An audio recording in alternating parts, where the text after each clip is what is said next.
กราบทักทายสบายดีพี่น้องเพื่อนสุขสุขคนวันนี้ก็พบสองจ้าโซ่จะโซ่กันได้เป็นผัดเป็ดอนาคอนดาหน่อยเนาะ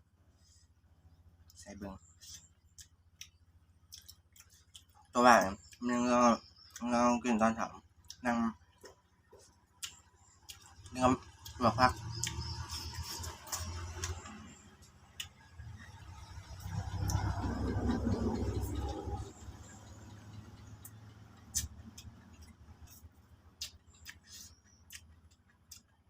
เวลาเพิ่มกะ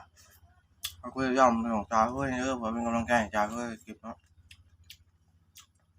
แบบนั้นไม่เงี้ย